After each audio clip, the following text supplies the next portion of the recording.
Here's to the crazy ones, the misfits, the rebels, the troublemakers, the round pegs in the square holes, the ones who see things differently. They're not fond of rules, and they have no respect for the status quo. You can quote them, disagree with them, glorify or vilify them. About the only thing you can't do is ignore them, because they change things.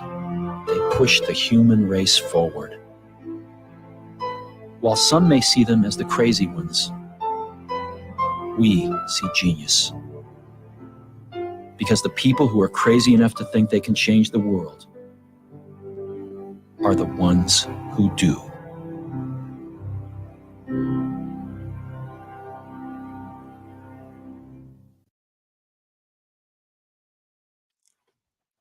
Who is crazy here? Oh my God, that always chokes me up. Who's a misfit? Who's a rebel? Who's a troublemaker? Who sees things differently? Who hates the rules and has no respect for the status quo? Who thinks different? Aren't we amazing? I mean, who wants to be like everyone else? I certainly don't. How are all of you, beautiful smartasses, today? I think that's the best ad that's ever been created. And I remember when I first saw it, I had it on my phone, on my chat, and I would just like repeat it over and over again. So I want to know, are you starting to understand and appreciate your brain a bit more? Let me know. And then I want you to tell me something good. How are you feeling? In all of our trainings, we always start out with tell me something good, because our brains just work better when we're in positive emotion. And if we are focused on everything that isn't working, right, Joanna? Then we did a little bit of mindset training with Joanna this morning. If we are focused on what isn't working, we just see more of what isn't working. When we can focus on what is working, guess what? We see more of what is working. So, Charlotte, I feel so much better. I trust myself better now, and I know I'm okay. You are A-okay, Charlotte. Absolutely. Kay, I don't know who, it just says Kay was able to come back from a spiral. You know what? That is exactly what we need to do. We start that spiraling, spinning thing. We put a pause in there. We step back. And as I recommended Joanna do today, she was having a really hard, stressful day. Pull out a piece of paper and write everything you're grateful for, everything you're thankful for. You got to fill the page. And then afterwards, ask yourself, do I feel better? Yeah, we always feel better when we're in positive emotion. When we are in negative emotion, we talked about this yesterday, your prefrontal cortex goes offline, and your prefrontal cortex is, of course, responsible for all of your executive functions, your ability to plan and schedule and time management and emotion and all of it. So if that's going offline, and you already struggle with executive functions, you can imagine how you couldn't even get out of your own way, right? So the first thing we need to do is pause, step back, and figure out, okay, how can I feel better than I feel right now? Now, okay, I wanted to mention, I've got a little list here. I wanted to mention our email problem. Many of you probably know about it, but if you don't, and you showed up yesterday, you tried to show up, I just wanted to apologize. I'm still not 100% sure what happened, but it took us the better part of yesterday. Actually, we finished at about midnight to get it all set up. We had to reset everything up, and you should now be getting emails. If you are not getting an email, please re-sign up at ADHD. Sandra, can you put this in the chat? ADHDforsmartwomen.com/3-days. I'm sorry, I wish it was shorter, but Sandra's going to put it in the chat. Nira changed her sheets today. I love that. Sylvia didn't skip yoga. And Penny, her heart is swelling with happiness. Oh my gosh, Penny, I love that. Love that.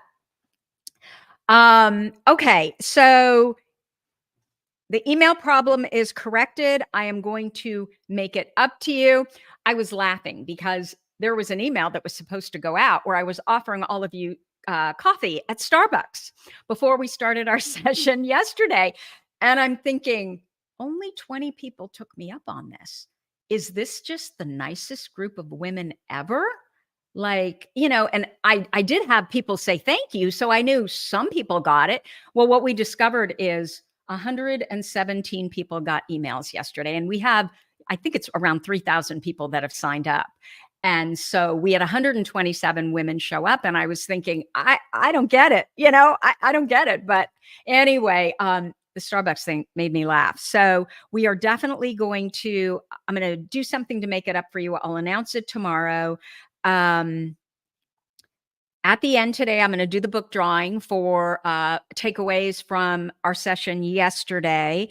And if you have not joined the Facebook group, join the Facebook group, because the people that were able to show up, get the emails, all of that, they didn't get emails, but they were able to show up.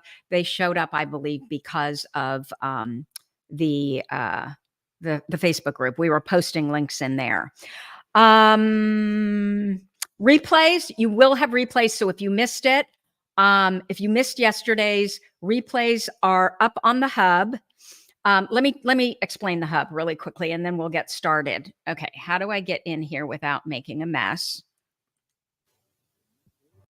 There we go. Okay, so we always build a clean, streamlined, all on one page hub so that you can go to one place and find everything you need. And in the hub, you're going to find the link to the trainings right there where it says, oh, wait, I didn't share it. Sorry.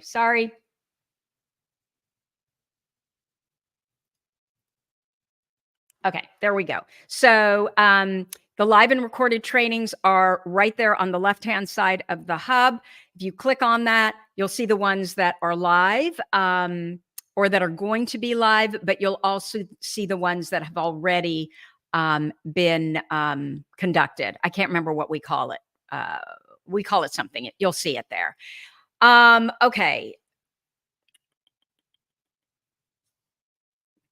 You're also, why am I struggling with my... Okay, you will also find the workbook there. So if you are, there's all kinds of additional links and information and resources in the workbook. So I would highly recommend that you download the workbook. If I say anything and you miss it, and I'm referring you somewhere, it's always going to be in the workbook. Okay. Okay, so let's start day 2 of our training. I'm going to put my little itty bitty picture right there. Are we all set to go? I think so. Okay, so in training number 2, what we are going to be doing is rebuilding on yesterday by now creating our own personal ADHD user's manual. So if you missed training number 1, you may not know who I am. So I am going to take a minute to introduce myself. My name is Tracy Otsuka. I am the self-professed make limoncello out of lemons woman. Being an eternal optimist, many of us are eternal optimists, is often an ADHD trait. Well, I am the eternal optimist. I believe that whether you think you can or think you can't, you are absolutely right. Sandra, is everything looking good? Yeah? Okay. I pride myself on seeing the strengths in ADHD women before they can even see them in themselves. So, of course, I call myself the peddler of hope. I am the author of the best-selling book, ADHD for Smartass Women, that I published this year with HarperCollins William Morrow. And Dr. Edward Hallowell wrote the foreword. He is the preeminent expert on ADHD. He's been working in ADHD for over 40 years. And Amazon editors recently selected it as one of the top 20 best nonfiction books of 2024 in any category, in any category in nonfiction. So I'm still blown away by that. I'm also the host of the podcast ADHD for Smartass Women, which has almost 7 million downloads. We're in the top 0.1% of all podcasts worldwide on any subject. And I've taken thousands of ADHD women through my patented coaching program, Your ADHD Brain is A-OK, where I help them figure out what they should do with their life. We call it A-OK. And at the end of our 3 days together, I am going to tell you all about this program. So that'll be tomorrow. So if you follow my podcast, you know I am not a doctor. I'm a lifelong student, and I'm an ADCA certified ADHD coach. I was diagnosed with ADHD 8 months after my 12-year-old son, Marcus, was diagnosed. Here he is at 7.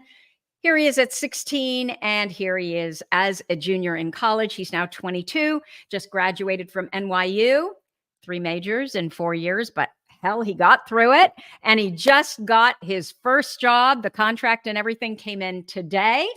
So Yahoo, he's off the family dole. If it weren't for Marcus, I doubt if I would have ever been diagnosed. So yesterday we talked about, number one, what does ADHD look like? What does it look like generally? And then number two, what does ADHD look like in women specifically? We looked at hormones. We looked at why women struggle more with ADHD than men. We talked about ADHD and emotions. Now you know it's ADHD. Just learning the name, what it is, and you're not imagining things. You're not broken. It's not in your head. You just have a different brain. This alone greatly reduces the shame. But what next? Consider getting yourself diagnosed if you are not diagnosed. Is there anyone here who is not yet diagnosed? And this is the deal. Once we know what it is, everything gets better. And then once you're diagnosed, or while you're waiting to get diagnosed, you have to learn how your specific ADHD brain works. Just because you and I both have ADHD does not mean that what works for me will work for you. I'm just going to check and see if there's anyone who's unofficially diagnosed. I have not. I'm learning how much. I don't know about ADHD, and that's everything. You blew my mind in 20 minutes yesterday. I love when I do that. I'm not. I'm on the wait list. I'm not. Okay, so you guys are here at the perfect time because we're just going to slot you right into the, what do we call it? The fast learners, I don't know. I can't think of it. Brain hole. Okay, just because you and I both have ADHD doesn't mean what works for me will work for you. You have to become the best expert on you because you really are the only expert on you. And then you have to test what you learn about your ADHD brain, and you have to try new things in order to build your own ADHD user's manual. We need workarounds that make sense for our specific brain. So how do you create your own ADHD user's manual? Well, I am going to help you. And this is the deal. You're not just going to walk away today and have it all perfect and put together. As I mentioned, I can give you the framework, a lot of suggestions, right? But then you're going to have to test for yourself to see what actually works for you. So your ADHD user's manual, it is going to have 6 prongs. The first one is going to be education. We're going to establish here that you're the only expert that there is on you, right? So you need to educate you. And the reason you need to educate you is so that you can then advocate for you. Second prong, support and connection. Connection is so important for the ADHD brain. So we're going to talk about what kind of support do we need. Number 3, dopamine enhancers. What are the things we can do to increase dopamine and reduce our ADHD symptoms? Number 4, positive emotion. We've already talked so much about it. The importance of positive emotion. Perspective. How do we change our point of view so we can go from focusing on our weaknesses to understanding and then working in our strengths? And then number 6, our workarounds. What are the little things we can do to make life easier and better accommodate how our brains work? So we're going to start with prong 1, education. But what I want to mention here is that there's only so much time we have here today. There's only so much time to talk about it, right? So creating these 6 prongs is a way for me to touch on as many subjects as I can that could impact you and your ADHD, make you aware of them, so then you can go back and do more research around the prongs that really resonate with you. Again, you are the expert on you. Start with what holds the most interest for you. Education. This includes, prong 1 is education.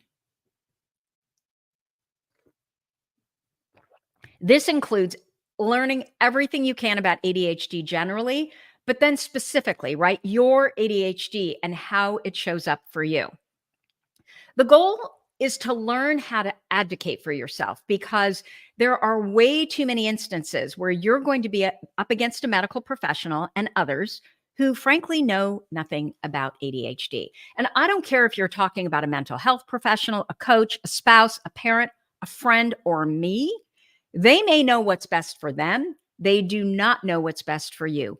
Do not abdicate your mental health to anyone else. And let me tell you, this can be difficult. I've had doctors on my podcast in my programs who struggled with this. There was one doctor in specific who had another doctor shame her by saying this: "You outgrow ADHD. Don't you know that as a doctor?" Now, this woman was a young doctor, so she just assumed he must know better. She was going back and she had found him to refill her prescription. She had been working with another doctor, but then when she graduated from medical school, her health insurance ended and she had to find a new doctor. And that is what this doctor said. So this woman was a young doctor.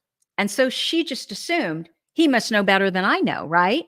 And so if this can happen to a doctor, it can happen to any of us.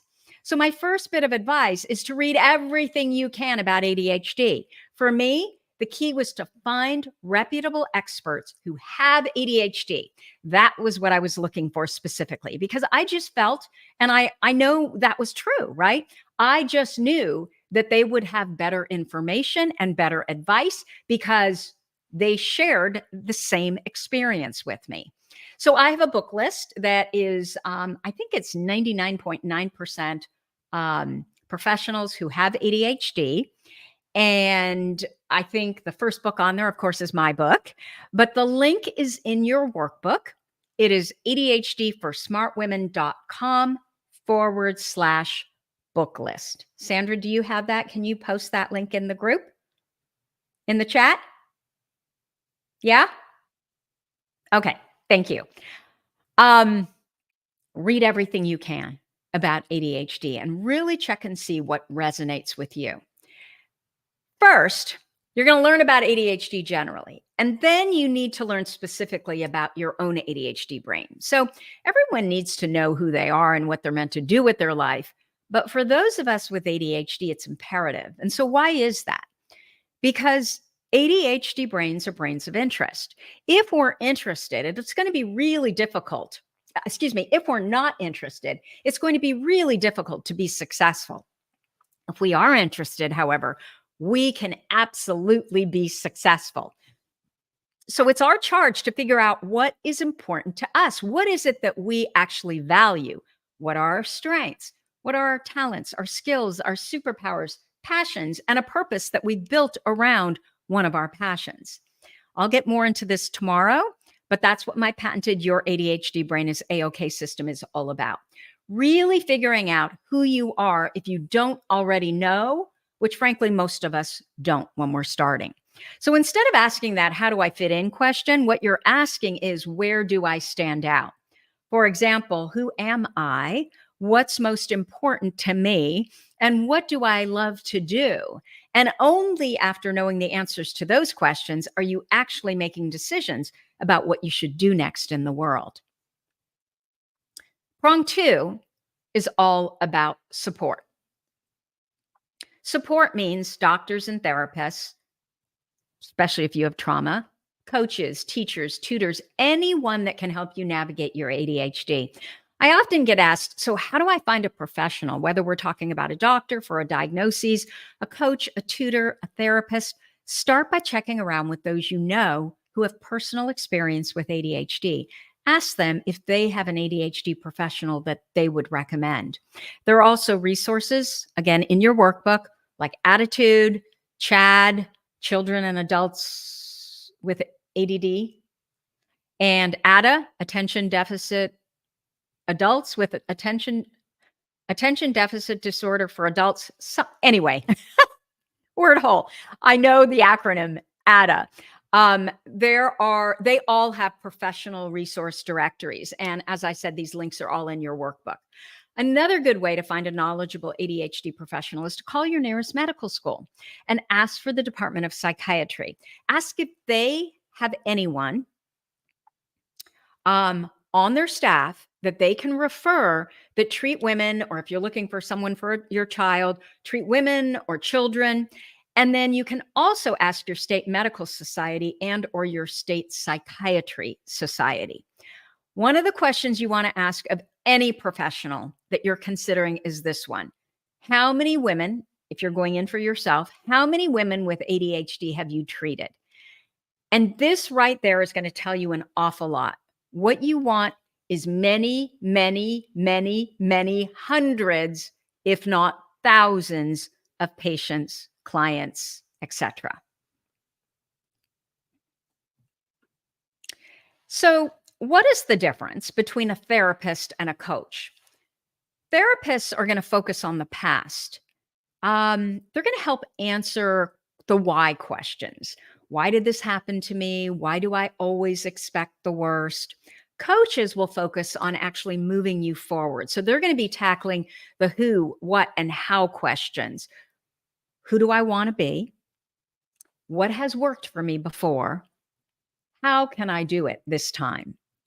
If you have untreated trauma and ADHD, it's crucial to work with a therapist or, doctor first, one familiar with both trauma and ADHD. Otherwise, coaching may feel really ineffective. After addressing trauma and regulating your nervous system, learning how to do that, ADHD coaching can be so much more beneficial. Sometimes both can be done, together. But starting with therapy is often what works best. And there are some great somatic therapies like meditation and mindfulness and tapping and breath work that coaches also use. But if there's trauma, I would always start with some form of therapy. So if you have ADHD and you want to hire a coach, I believe you need an ADHD trained coach. Many women, including myself, find non-ADHD coaches frustrating and ineffective. I was coached by a coach who was supposedly the coach of coaches, and she came with incredible credentials. And I just thought it was the biggest waste of time, the biggest boondoggle. I would literally make stuff up before the session, like what we could possibly talk about, because I just found it so unuseful and I didn't know why. And so I thought, well, I just must be uncoachable, right? I'm just kind of defiant. So this is why. You can't tell someone with ADHD what to do because it doesn't work. We have to try and see what works for us. And often when we're pushing against a coach telling us what to do, it's because we already know what they're telling us to do won't work. And so if we are not completely included in the equation and really making the decisions, we're going to struggle to do that thing that that coach is telling us to do. We need customized strategies, right? So tasks that are broken down and they're all the prompts. And then we need backup prompts for when the first prompts fail. We also need emotional engagement. We need humor. We need passion. And a lot of general coaches, life coaches, if you will, they charge neutral. They're very flat in their affect. We can't charge neutral, and we aren't responsive to people who charge neutral, right? We want that person who is funny, who is super engaged, and who will literally shout at us and, bring the drama if we are heading into an iceberg and we don't see it. ADHD coaches understand this, and they know that generic life coaching models often don't fit. The best coaches, I believe, either have ADHD or know it deeply through experience. They have a child or someone they love who has ADHD. And this is what actually makes them better equipped to help us thrive. They understand ADHD from this just soul level. So part of the support prong also includes community and connection. It is so important to our ADHD brains. With my AOK students, connection is a value I see almost all the time in their AOK intelligence reports. We tend to be very empathetic. We tend to be kind souls who love people and constantly seek connection. And it's probably why few of us like cocktail parties or small talk, right? We're intense. We like interesting, deep conversations where we can really connect. We are not the kind of people who talk about weather. Okay, prong 3, dopamine enhancers. So, the ADHD brain produces lower levels of the transmitters dopamine and norepinephrine. Due to this lack of dopamine, those of us with ADHD, well, we're just chemically wired to seek more dopamine because it increases our motivation, inspiration, it stimulates our executive functioning. But not all dopamine seeking is good, right? I want you to think of drinking too much, drugs, recreational and prescription, right? Getting into fights, stress, right? Those aren't good ways to seek dopamine. So my thought was, what if we created our own positive ways to increase our own dopamine? What could our options be? I'm just going to go to the comments really quick. Oh God, this is Amy. People with flat affects throw me off so hard. I cannot. Me too, Amy. I need you to bring the energy. I need you to make what we're doing together fun, right? I totally get that. Erica, I am not new to my diagnosis and wanted to find a coach. I stumbled across the Inflow app and it was an amazing help. That's really good to know, Erica. I've not heard that before. Yeah, Alex, meth releases all the dopamine, but not a good idea. Yeah, you got that, Alex. Erica, okay. I've said I tried them. Is it Ivy and you? It's short. Ive is short. I tried them too and believe it's great for starting off. For me, it did not do a lot, unfortunately. And I can understand why it couldn't, right? But I agree with Erica. Look, if you need to start somewhere, start somewhere. And, Inflow app. And it also depends on what you need. It might be enough for an Erica and not be enough for an Ive, right? So, and if I'm supposed to say IV, let me know. But it's exactly what we're talking about, right? Just because we all have ADHD doesn't mean that all the strategies are going to work for every single one of us. So you just proved my point that you really need to focus on what is working for you. Eve, it's Eve. How do you know that, Kendall? Do you know her? Okay. So number 3. Oh, we already did it. Dopamine enhancers. And so the first thing what we're going to talk about, wait, I'm dying to see what Eve said. Yes, they know each other. Well, I love when friends are here together. Okay, so medication, right? Of course, there is medication. And if you're among the lucky 75 to 85%, it can be life-changing. I have literally, all this talk about medication, it kind of drives me nuts. And I know there are people, especially on, oh my gosh, what's that awful app? Anyway, who are constantly saying about me, she doesn't believe in medication. This is not a religion. That is not true at all. If medication works for you, oh my gosh, I have seen it be life-changing, meaning someone who could not even get out of bed in the morning. They were so dysregulated and they tried medication. Usually it is stimulant medication, but not all the time. And literally all of a sudden, their nervous system calmed. Their prefrontal cortex went back online and they could start to see the things they needed to do and put into their life to make them feel better, to actually become successful in what it is that they were interested in doing. So medication can be life-changing. For some of us, though, like me, it doesn't work. And I've tried them all and it's super frustrating. But there are workarounds that, frankly, I think work as well as medication for me.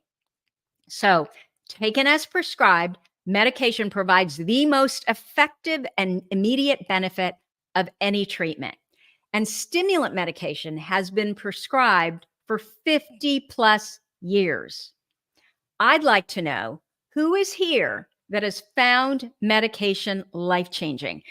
And there are probably some women here like me. Oh my gosh, it took me forever. like I tried the first one really fast because I just thought, oh, I just want to see. And then when that first one didn't work, it took me forever to go back in. And there were some medications like the SSRIs that my psychiatrist recommended. And I was like, no, I'm not going to do that. I just didn't feel right. Or I would try it once and then I would stop. So I think there is so much hesitation around medication. And what's sad about that, it's, so much of what you read in the media, right? And what's sad about that to me is for some of you, it is life-changing. And so I just always think it's worth a try. I think that's why a lot of you get diagnosed. But if it doesn't work, what I want you to know is that there are other resources, right? Stimulants are not perfect for me, but are helpful. I've been on medication on and off since 9. For a long time, I didn't like it. As I got older, I feel like my ADHD got worse and worse. I finally got the right medication, and it literally has been life-changing. So what Haven is saying, when you get it right, it can be life-changing if you are one of the people that medication works for.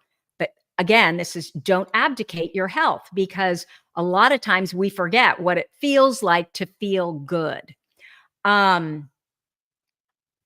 Brenda, I don't want medication to stunt my creativity. I'm worried it will take away the goods with the bad. But you don't know that, right, Brenda? Until you try it.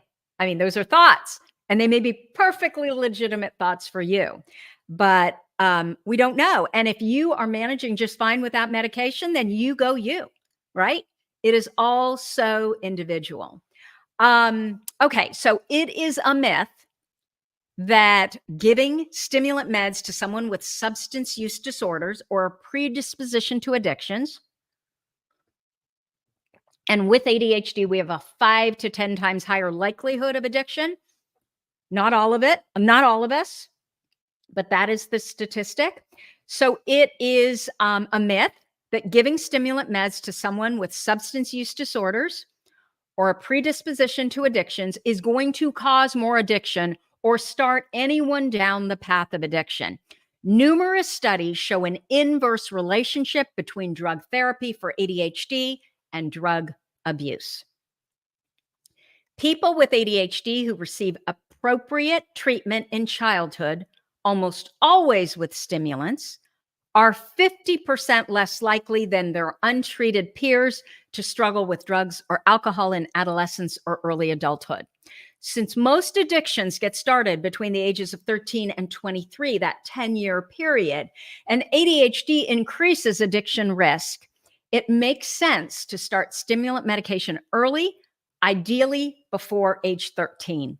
And that's not really me saying that. That is Ned Hallowell and John Rady, who are the experts, medical experts in ADHD. And there are studies, right, that support this. So, of course, you do need a child's buy-off. For a number of reasons, if they don't take it, it likely won't work because they won't take it. And listen to your kids. If you are using medication with your kids and they are telling you, I don't want to take it, it doesn't feel good, I feel depressed, I feel anxious, pay attention to what that child is saying. And I'm telling you this from personal experience, okay? Medication is only part of the treatment. So it's important to also explore non-pharmaceutical ways to boost dopamine. So what I want to do is discuss those next. Let's talk about exercise. This is my number one way to manage my ADHD. For those who don't respond well to medication, like me, or even if you do respond well to medication, exercise is a great way to boost dopamine.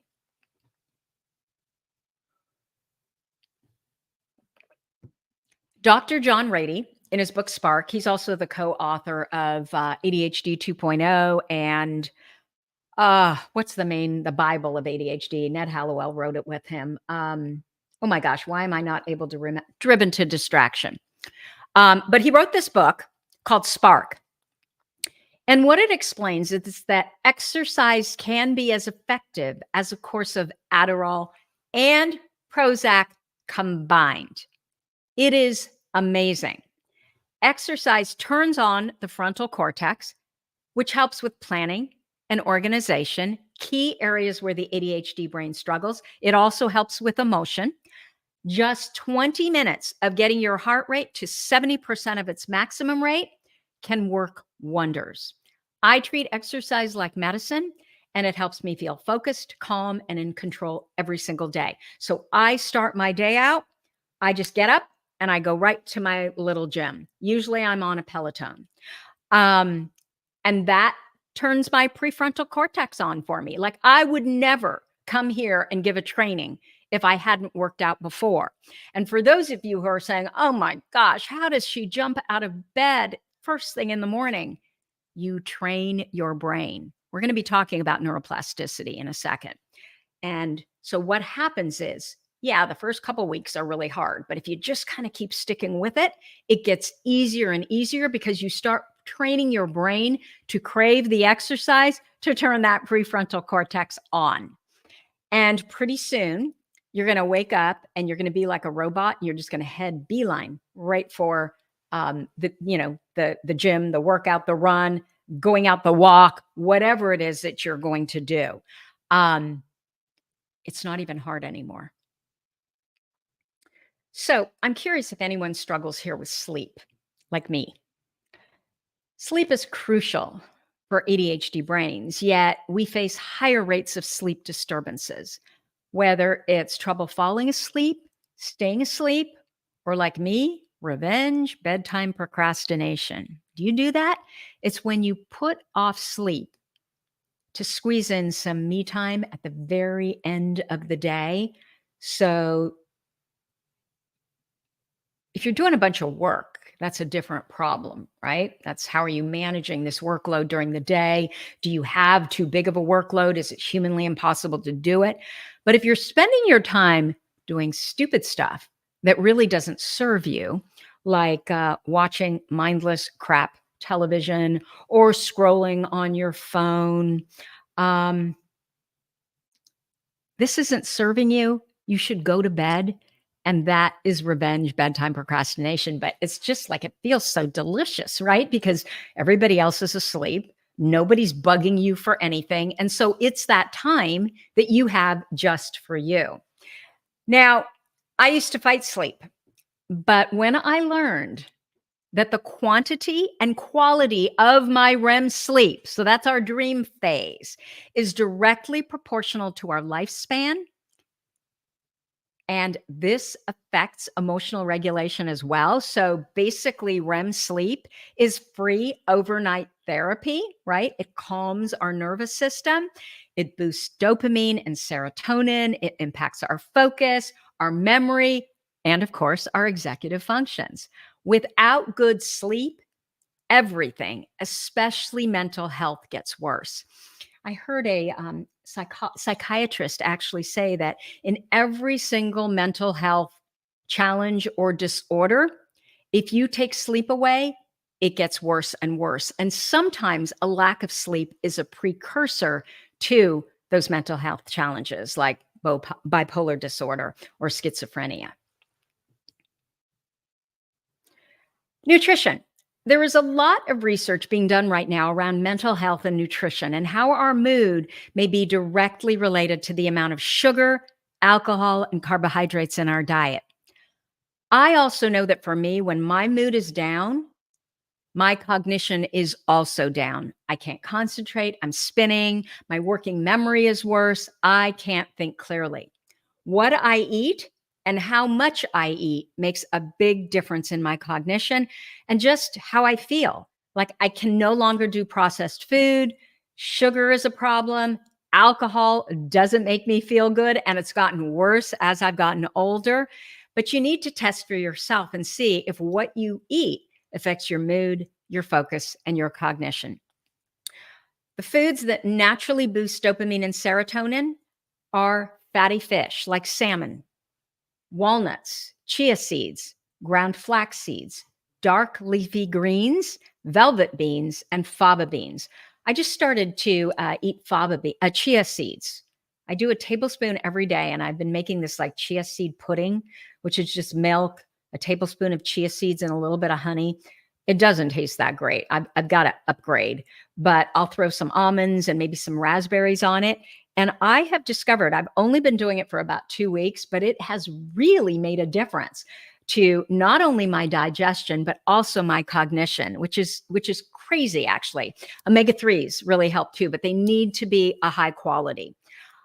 Sugar promotes the production and release of dopamine, but the problem is you have to keep ingesting sugar, right? To keep up that good dopamine feeling, so you end up in this vicious circle.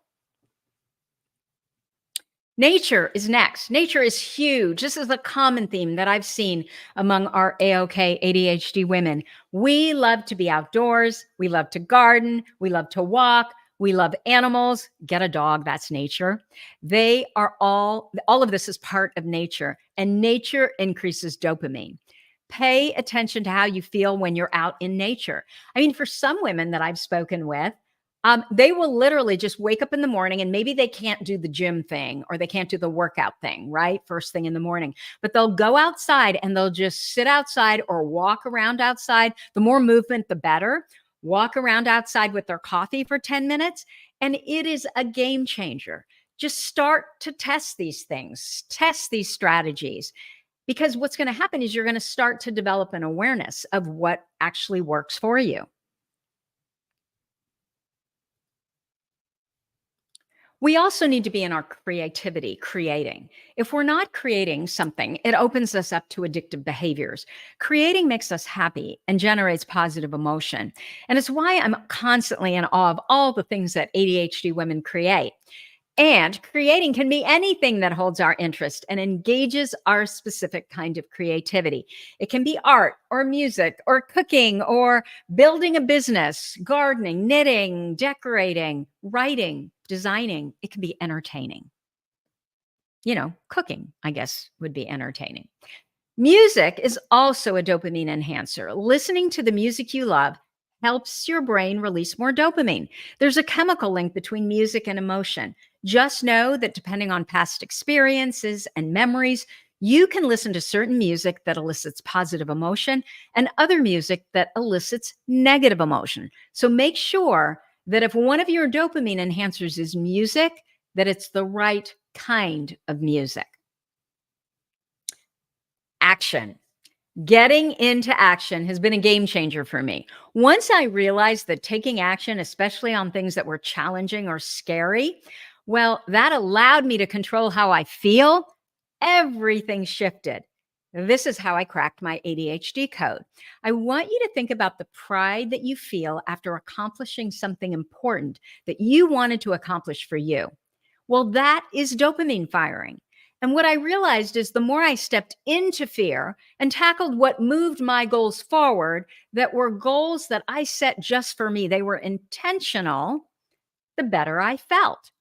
I learned that action not only boosts my confidence, but also helps manage my ADHD symptoms. Okay, we're at dopamine enhancer 4. My puppy has been such a positive addition to my life. You know what I always say, Blair, is I really love people. Like, I just think people are the best ever. I just love people, but I love dogs more. They are the best. They are the one thing that you never change your opinion about them. And probably cats are like that too, if you're a cat person. You just always love them, right? Versus everyone else in your life. You can have a day where you're like, this person is annoying to me. If you think about a dog, when is a dog ever annoying, right? And they're going to run through the door and they are going to love you and love on you. And it doesn't matter who you are, right? Doesn't matter what kind of day you had. They are such an amazing dopamine enhancer. Unrelated, but sort of relevant. Flora, you are sounding like me. I'm having trouble focusing because there's a gigantic flying bug in my house and it won't leave. LOL. What do I do? I don't know, Flora. What do you do? Do you build intention around, I'm here? I'm here because I'm doing this for myself. And I'm here because I really want to learn about my brain. So I am going to pay attention. Or If you know yourself, because you know yourself better than I do, and there is no way you could pay attention to anything. I don't care if someone was sitting you down and saying, okay, if you pay attention to this, you're going to have $1 million when it's over. Then you go kill the bug and you start from where we left off in the replay. Okay. And Jesse says, wait, what does Jesse say? Flora, turn off the lights in the house and open the door. Oh, wait. But turn off the lights in the house, what about if it's daylight? That's interesting, though. If you turn out the light, so it's the light that they're attracted to. I love dogs, but if they don't stop barking over nothing, to me, it does annoy me. Okay, this is the best barking thing ever. It's called this. Oh my God, I'm totally digressing. Super ultrasonic dog chaser. Can you see it?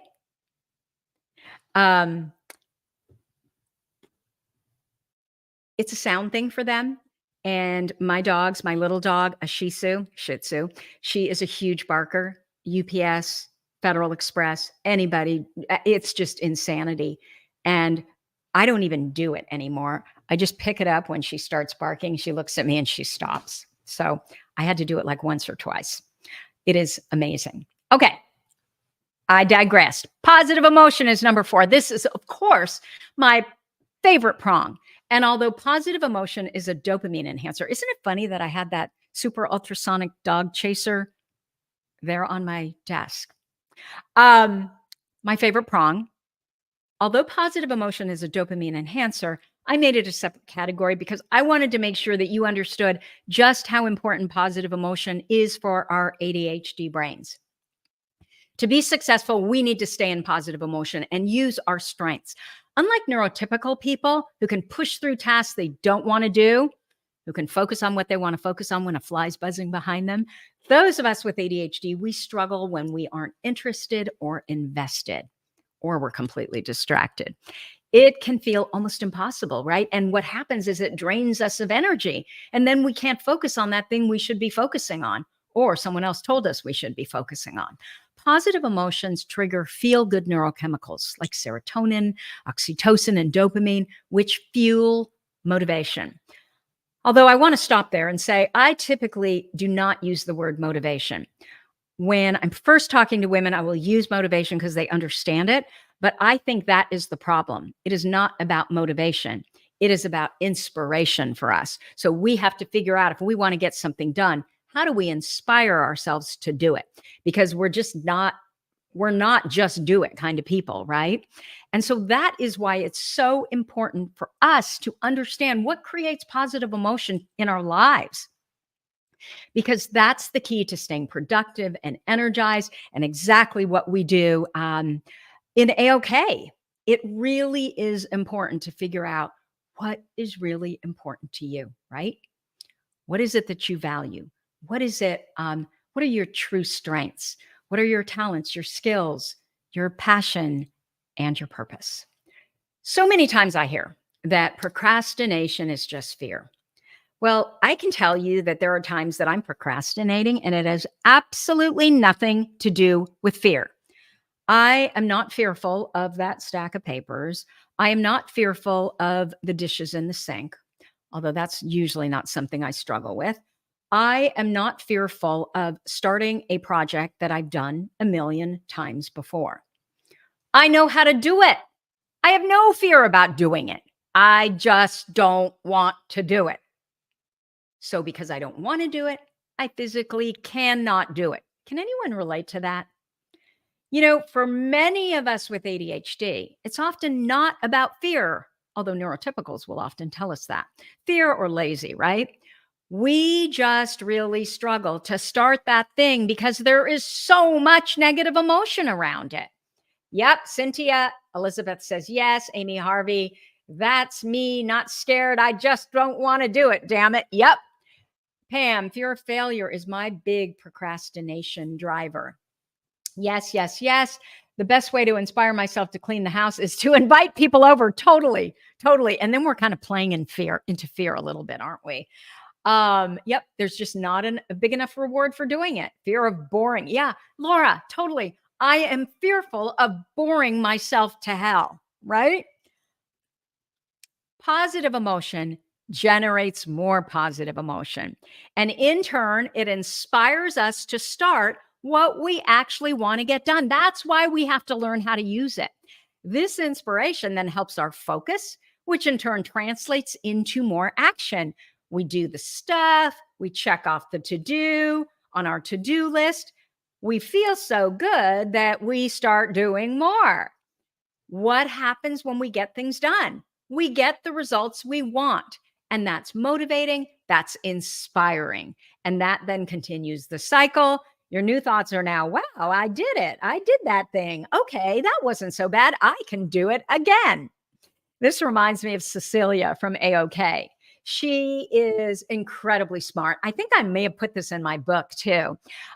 She was a double I, or she is a double Ivy, which I didn't know what that is, but apparently it means that you completed both undergrad and a master's at an Ivy League school. So that means that smarts was never Cecilia's problem. You know what? It's not Cecilia, it's Celia. Sorry about that, Celia. Smarts was never her problem. She struggled with positive emotion, and she had been stuck paying for a storage locker for years without clearing it out. Every month she would get the invoice and it would say, okay, at the end of this month, we're billing you for it. And she'd say, okay, I'm going to clean out that storage locker. The month would come, she'd pay another month. She just could not start.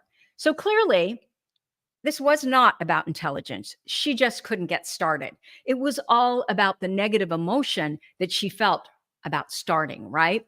So in AOK, what we did is we helped her break free from that stuck feeling, teaching her how to get things done in really little chunks and increments that they don't generate negative emotion for her.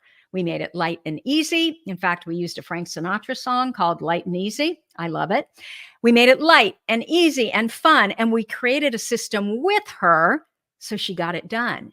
And it all began by tapping into her positive emotion. So what creates positive emotion for Celia? And then she told us, I finally cracked the code and I proved to myself that I could rely on me, right? I am trustworthy. Positive emotion for the win.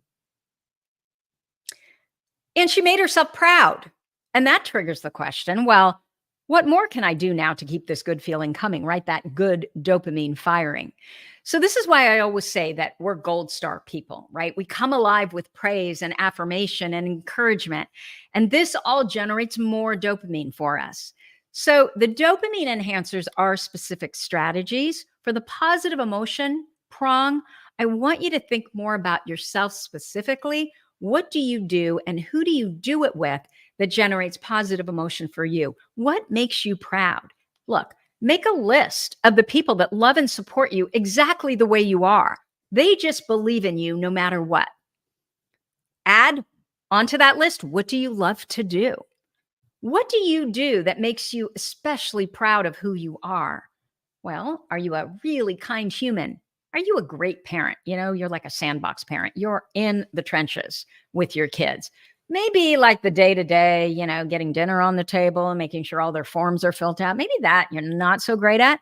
But man, when your kid needs you, you are right there at eye level, providing all of the emotional support, right? Are you fun? Do you love to read? Are you a lifelong learner? Do you do work? Another question that gives you a sense of accomplishment and satisfaction, right? Make that list. What are the things that make you proud of you? And then we teach you how to celebrate your successes, right? You don't just blow through them and become what I call a next person. Many of us are next people. And what I mean by that is I would accomplish something and then it was like, next, like no celebration whatsoever. I was just on to that next big thing, looking for that next thing to spike the dopamine, right? And I think a lot of us are like that. It always makes me laugh. I'll have a guest on my podcast and I'll introduce her. Normally what I do is I go through the introduction before we start talking because I want to make sure I have it right. And she'll say to me, oh my gosh, did I do all that? Well, yeah, we need to learn how to celebrate even our smallest of wins, because if we don't, we're never going to feel successful, right? We're always shocked at, oh, did I do all that? Even those of us who think, oh, we haven't done anything. If I actually sat you down and we started, making a list of all the wins you've actually had, all these incredible experiences you've had, oh my God, we are such fascinating people. We are so much fun. We are so interesting. Start owning it. Okay, number 5 prong. Your perspective is the way you see something. And often those of us with ADHD, we don't see what others around us see, especially if we're struggling with rejection sensitive dysphoria. Our ADHD makes us so creative and vividly imaginative, but it also gives us the ability to hyperfocus. And sometimes we hyperfocus on good things, but sometimes we don't. Why? Because our brains have a negativity bias. Bad is always stickier than good. And this is for every brain, right? I think the statistic is something like you need 5 good things to counterbalance one bad thing in your brain. And this is the human brain in general, right? But it's especially the ADHD brain. We talked about this on Monday, but it's worth a refresher, don't you think? So our brains remember negative thoughts more readily than positive thoughts. And one of the features of our brains is that we're constantly scanning the horizon looking for danger, right? We used to worry about, well, where did the next meal come from? Who was going to eat us? But we don't really have those worries today. But the prehistoric part of our brain, that amygdala, was designed to keep us safe. And so even though we're no longer in danger, our brains don't care, right? They're still looking for the danger. They still have this negativity bias. And of course, our brains are prone to ruminate. This is the ability we have to focus on negative things, right? Which can lead to RSD, which we talked about in our first training. And ruminate actually comes from the Latin word for chewing cud. Like cows repeatedly digesting their food, we can get stuck in a loop of obsessing over past problems or setbacks without ever moving forward. Your problem remains unsolved, so you end up feeling worse and worse about it. ADHD brains struggle with transitions. So once we start ruminating, it's hard to stop. And what happens is this deepens negative thought patterns and raises cortisol, the stress hormone, making us feel worse over time. We just feel so emotionally dysregulated. Our nervous systems are always popping off. Ruminating is lonely too, because you're cutting yourself off from other people. You're dissecting conversations and attributing ill will to friends that were never intending that at all.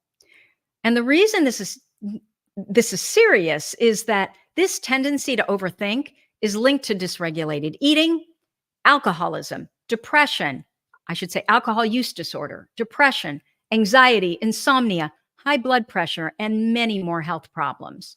So why do we ruminate? You're never going to believe this. It's because it provides mental stimulation. It focuses our mind. So it's actually the brain's way of entertaining itself. So who ruminates? Well, primarily women. Part of it is how we're socialized, but part of it is biology. Women tend to care more about relationships, so they tend to analyze them more. Men, there's a lot of social stuff in there too, though. Men tend to want to act even before they've thought their problems through. Impulsive. They tend to be more impulsive, although I'm certainly impulsive. And this is likely why women suffer more depression than men. So now we know what rumination is. What can we do about it? What tools can we add to our ADHD user's manual? And how can we change our perspective? Ask yourself, is what I keep thinking really true? So you got to put a pause in there, right? This is why ADHD coaches can be so helpful. We often hold on to beliefs that aren't true. And when we're questioned, we finally have to confront them. I often ask a client, is that really true? And they're shocked because no one has ever asked them that before. They don't realize that just because they think something doesn't mean it's true. They're in control of their thoughts. It's not the other way around. And they can choose which thoughts are the ones to believe and which thoughts are the ones to let go of. We talked briefly about neuroplasticity. Well, neuroplasticity is the brain's ability to adapt and change throughout life. And this is not just in childhood, which is what we once believed. Anybody's brain can change. It doesn't matter how old you are. Attention, though, is the key factor in neuroplasticity, right? That reticular activating system. Where we direct our attention determines which neural circuits are going to fire and modify. So, this new understanding of neuroplasticity has completely changed our thinking about mindfulness and meditation and somatic therapies, which are more body based therapies. You're getting into your body and getting out of your brain. So, by repeatedly engaging our brains in a positive way, we can change the function and even the structure of our brains. In a study by Dr. Sarah Lazar, I think she's from Harvard, she showed that long-term meditators actually had thicker, more developed brain regions related to attention, self-monitoring, and emotional regulation. And this was even in older age. So, mindfulness and meditation specifically enhance brain areas affected by ADHD, like the prefrontal cortex and anterior cingulate cortex. If you feel stuck thinking, I can't change, or I'm so stressed, remember that neuroplasticity proves change is always possible. By developing awareness, you can pause, you can observe your emotional patterns, your thoughts, and you can stop immediately reacting to negative thoughts. And this helps you regulate emotions. It calms your nervous system because you're putting yourself in control of those thoughts. So, practices like meditation, breathwork, tapping, and EMDR can improve the brain regions responsible for executive functions. And this is where ADHD often causes deficits, right? Including emotional regulation. And it's not just meditation. I get that many of you with ADHD are thinking, I can't meditate. I used to think that, right? Maybe you don't know what meditation is and you actually can meditate. Do you know there are walking meditations? There are dishwashing meditations. There are eating meditations and gardening meditations and cleaning meditations and shower meditations. The goal of meditation is simply focusing on the present activity, whatever that is, and not letting your brain go off into the stratosphere, right? You're just constantly bringing that brain back, regardless of what you're doing. You can move and meditate at the same time. And this is important because when we feel like we can't get it right, we often say, well, then forget it. I'm not going to try any of it. Again, you don't need to follow anyone's rules of how to do anything. You just have to figure out what works for you. Today, I use a combination of meditation and tapping and affirmations and breath work and a program called Heart Math and grounding. And I'm sure there's more. In fact, I've created we call it blends because we use all these things. It's 10 minutes every single morning. And that is what I decided I'm going to create it for everybody because that's what works for me, right? I just can't think of a better way to start my morning by doing some form of all of these things, right? And because of my ADHD, I couldn't just pick one. So I created many and then stuck them all together, right? So again, you just have to figure out what works for you. There are no rules, only your own. And all of this requires testing.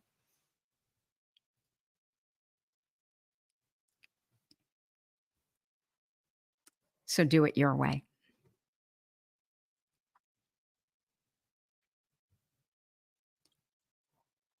And let me tell you why it's especially important for you with an ADHD brain to change your perspective. First, we have more of a need to live a life of meaning and live to our potential than neurotypicals. I am certain of it.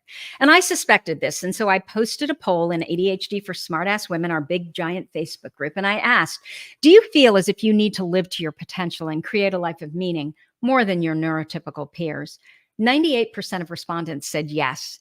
Living to my potential is almost always a top value listed by the women in our AOK program. We need to lead rather than follow. We need to be creating. We need high stimulation. We cannot be bored. Okay, so we are heading into the home stretch. Number 6, the number 6 prong is developing your workarounds. It's the last prong in our ADHD user's manual. I'm going to share what works for me, but this is the prong that's going to take a lot of individual testing to see what actually works for you.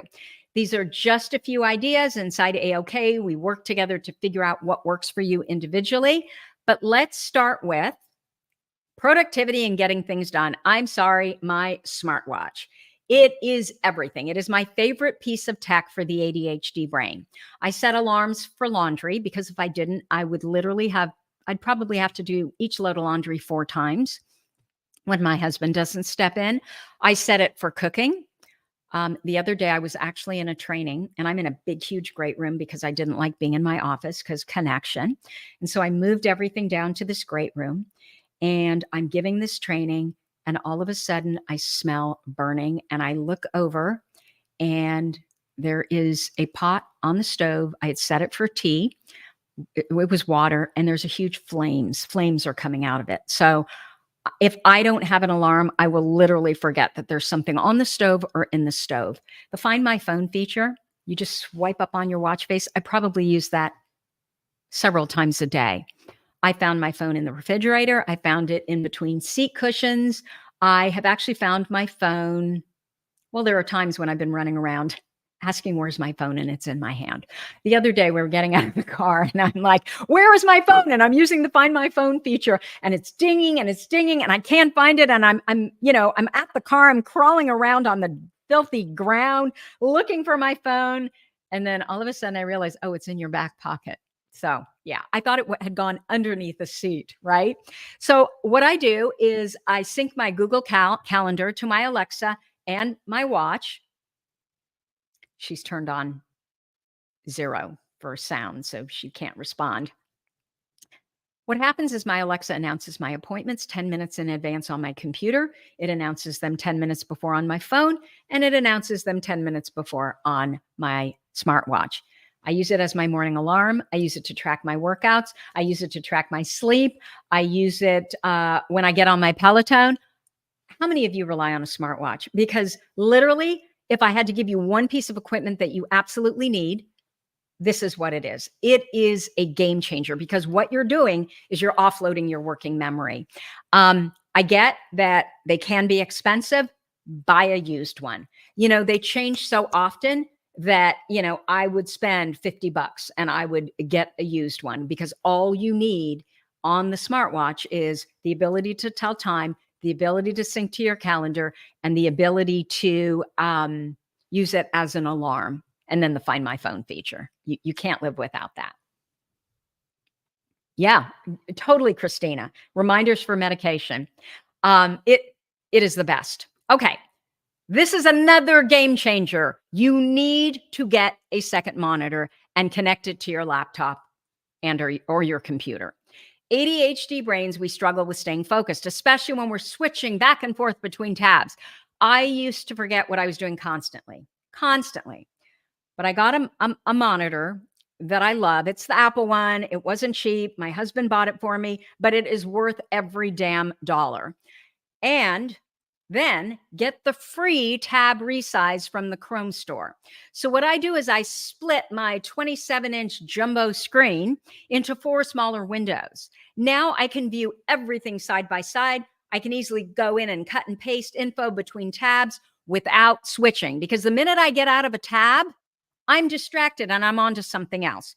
These 2 things, 27-inch monitor and tab resize, are game changers. My time cube. I love my time cube. This is a timer. It has different times on each side, as you can see. However, when you set it on its head, so this is 25 minutes, you set it here, it's at 25 minutes. I tell myself, you can do anything for 25 minutes. Our problem is always starting, right? This is the method that helps me. It's helped me for literally years. Just start. I play a game with myself. I just have to start and continue for 25 minutes. If I don't want to continue after that, I don't have to. Guess what? I've never figured it out. My brain hasn't figured it out. Once I stop and once I start, I don't stop. I can sit here for 2 hours, 3 hours, 4 hours once I start. You have to test the strategy and see what works for you. It works for me every time. I don't know how my brain hasn't figured it out. Many of you have probably heard of the Pomodoro method of 25 minutes on and then a 5-minute break. Yeah, that does not work for my brain. That is for a neurotypical brain. For some people with ADHD, that's what they need. They need that break. But for me, if I stop for 5 minutes, I'm not going to come back. So I just keep going. I love the Datix Cube. It is easy. It is always there. It's attractive. It sits on my desk. I don't have to be fidgeting through my phone, looking for a timer. I don't have to be setting a timer. I literally just turn that time cube on its head. So when I'm sitting here and I'm spinning and I can't start, it's like, okay, you're just starting. And I do it. I get out of my head and get into action. Many of us with ADHD also find that working with someone else in the room helps us get things done faster, even though it seems counterintuitive. While the reasons aren't fully understood, for me, it helps ease my FOMO, fear of missing out. Whether it's working at a coffee shop, having a friend over, or using virtual platforms like FocusMate, body doubling can be incredibly effective. So if you need to get something done, the question that you always want to ask are these. How can I make this fun so I do it? How can I make this more challenging so I do it? How can I make it social so I do it? So the last thing I want to share with you are just some general planning tips. Forget perfection and focus on progress. Some days you are going to be so hella productive, you are just going to blow your own mind. Other days you won't be. Some days I do so much that there's no way a neurotypical could do what I did, right? But then the rest of the week, it might be really slow. And if you can look at the week as a whole, the month as a whole, and see that you've actually moved a lot forward, that's going to generate a lot more positive emotion than looking at all the things you didn't get done for that one day and beating yourself up about it. Some days you're just going to have to let it go, and that is okay. That's how our brains work. Set a weekly goal that's just for you. Choose something that's been hanging on your I want to do this list for weeks or months, something that would give you so much pride and positive emotion if you got it done. Then break it up into its smaller components so you know how and where to start. Doing this one thing gives me more positive emotion than anything because it makes me feel so much more in control. I'm not just accomplishing things that are due or putting out other people's fires. I am moving forward that one thing which is important to me. I am connecting my intention to it. The other thing that I do are Saturday morning planning sessions. These have changed my life. I spend no more than 25 minutes planning my upcoming week. Saturday night morning planning, it provides structure. It gets all the I need to do this stuff out of my head. It reduces overwhelm. It creates focus, and it builds an awareness around what I actually do get done every day. It also allows me to stand back and get a bird's eye view of what I choose to devote this next week to. I'm running my life instead of letting it run me.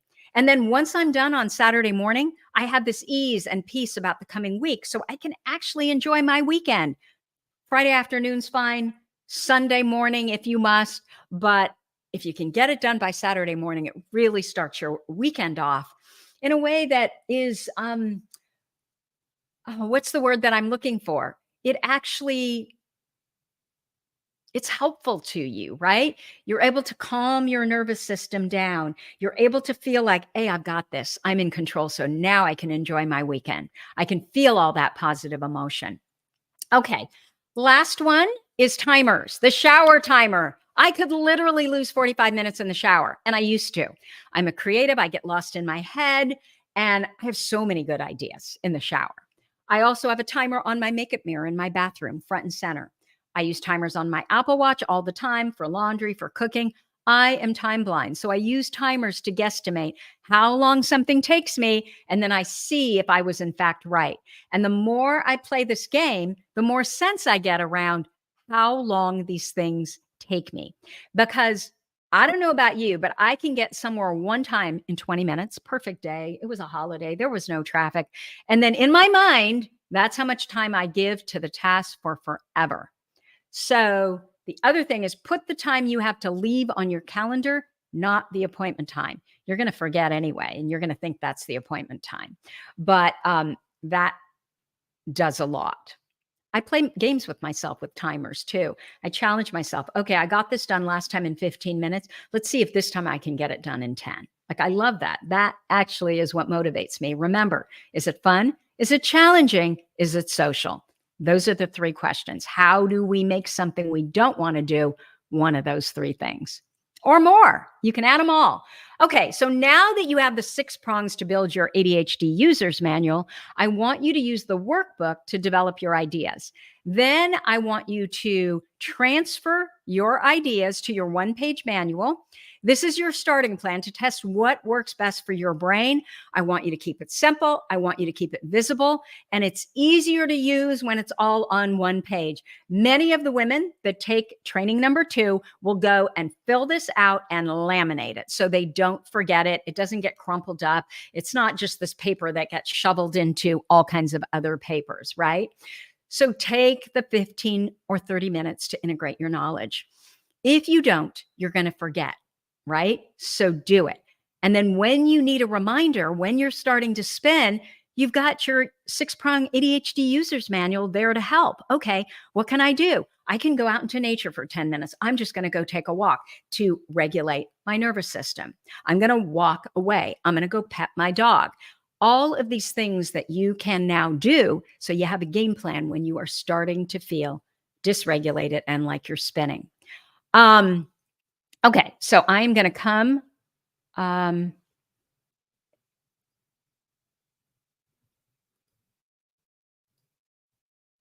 Wait, why is this not working? Okay, here we go.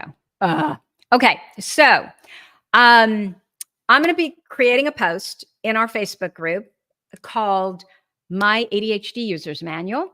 And what I want you to do is I want you to share your 1-page ADHD User's Manual there by Friday, this Friday, okay? Over the weekend, I'm going to go in there and I'm randomly going to choose one user's manual to receive a $100 Amazon gift card. And then I'm going to choose one more person to receive a copy of my book.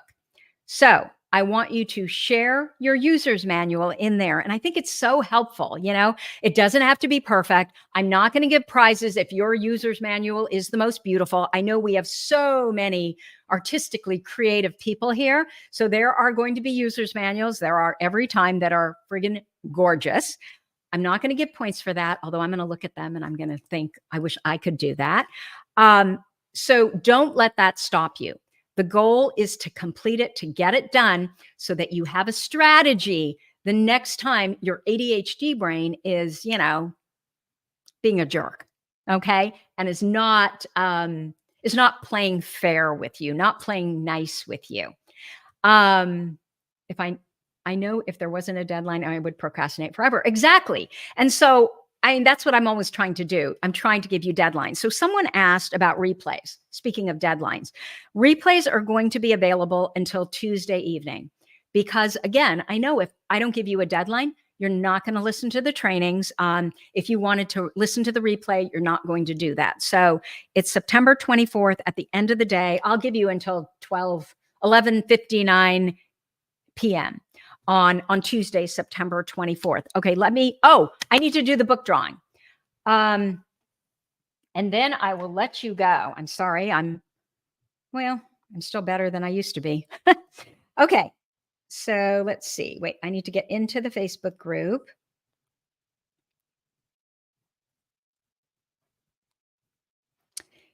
Is Talia Gutierrez here? I'm going to choose her takeaway. My takeaway from today's training: the percentage of ADHD women who have attempted suicide or contemplated. As one of those women and someone who was misdiagnosed my whole life until this past year, I have so much love for my younger self. RSD and the shame I had about my struggles is what led me into a deep depression, but is now my fuel to help women understand their ADHD and embrace their full selves. I love that, Talia.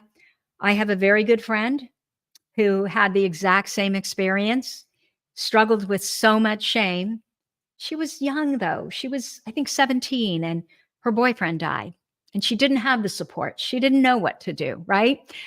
And so we just have to be kinder to ourselves. When we know better, we do better. And we did the best we could at that time, knowing what we knew. So I'm delighted to send you my book. So it's Talia Gutierrez. Okay. So is everybody ready to go? Are you excited about tackling your ADHD user's manual? I know, Joy. It's just so beautiful. I don't know if Talia is here today. So maybe, hopefully she's in the Facebook group and we can post it in the Facebook group. Is everybody ready to go? Oh, thank you, Cynthia. You're just joy, for me at least. Thank you. I'm so excited to fill out my user's manual. Go, Amy. Kim is ready. Eve is ready. I got it, Eve. Lori's ready. Alex is ready. Okay, let's do it. Can I just say, I was blown away yesterday. I asked for your biggest takeaway. This has never happened in another group. And I know it's so small because of all the email problems. So I'm just blown away how quickly you all went to the Facebook group and started posting your greatest takeaways. There's an energy with all of you that is just lovely. And so, of course, then I said, well, that's why they're not using my Starbucks gift card. Okay. Bye-bye. Thank you.